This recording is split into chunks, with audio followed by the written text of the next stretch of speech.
Hi, I'm Dr. Jennifer Thompson, and I'm going to tell you a little bit about what I can do as a dissertation chair or a dissertation reader.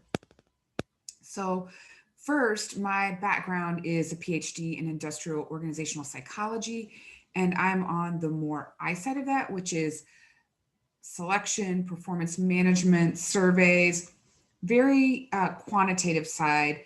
And I also teach statistics and research methods because that is a characteristic of that side.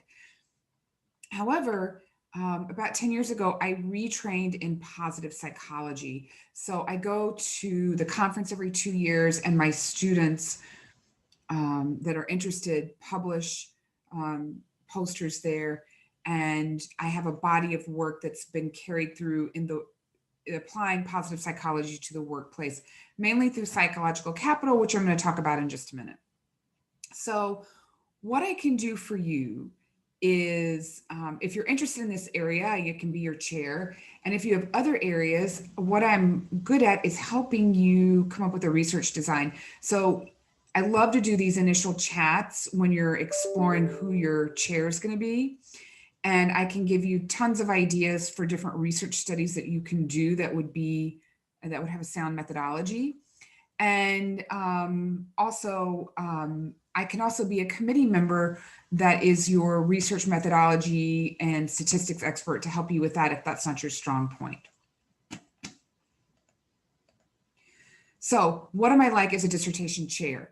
I have a pretty structured and organized way of doing things. Now, I don't chase after students because I know when you're ready, you'll come to me. So, I don't come after you until they tell me, hey, they're out of time, you need to go after them. So I know some students want to wait till they're done with classes to work on their dissertation. Some want to get an early start. Either way, it doesn't matter. I let that be up to you. But when you come to me and we start working on your lit review, this takes a couple of semesters of intense work. And during those couple of semesters, I use a schedule where I schedule out students during my available weeks during the semester.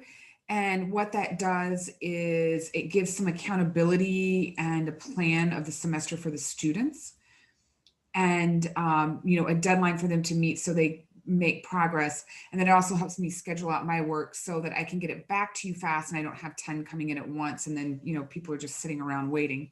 So I like to use that method. I also have lots of materials to hand out. So in each chapter, the introduction, the lit review, the methodology, and so on, I'll send you materials of exactly what I'm looking for. This is what I want you to do in this section. So I'm pretty direct that way. And I have a rubric that evaluates, you did these certain things. This is what you've got to do to pass on to the next section. So I want to make it really clear what I'm looking for and also give you that information ahead of time, because some students look at that, are able to do it and move really quickly, right?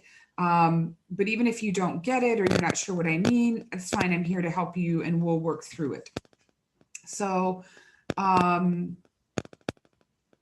one of the things that's also helpful is because I keep a pretty tight topic group, we're all doing positive psychology. It's I really recommend that you look at dissertations that have come before. So I will frequently pass out older dissertations so you can see this is what I mean about how this section should look, or how this is done. And so that gives you an idea of what this final product should look like rather than just guessing. Lastly, when I review your paper, I use video either with you or before we meet and record it. So I'm going through what my comments mean, and you can play it as many times as you need when you're working through doing your feedback. So last, my dissertation topics. Psychological capital is the main one that I focus on and my own research is involved in. And these are 4 constructs: hope, self-efficacy, resilience, and optimism. And they're second order, something like transformational leadership. They're more powerful together. And they predict important organizational attitudes, behaviors, performance, and my group and myself, or we are investigating the relationship between engagement, which is really strong. So high psychological capital predicts high employee engagement, which in turn predicts performance and business unit growth and things like that. So that's a big one that I focus on. And if you're interested in that, you can see some of my prior dissertations. You can always go to ProQuest and search under the Chicago School and search under advisor in my name, and you can pull up all the dissertations. Second, growth mindset, which is the popular lay term, but the more academic term is learning orientation. And then I also look at gratitude, character strengths, which is looking at what are the strengths that people have and how applying those to work have positive benefits. And then also looking at positive emotions and the broaden and build theory. So anything related to this and applying this to the workplace, I am very interested in. And even if this doesn't fit what you're interested in, I'm very happy to talk and give you ideas on your own research topics. So thanks for listening. And next up is Dr. Maria Malader.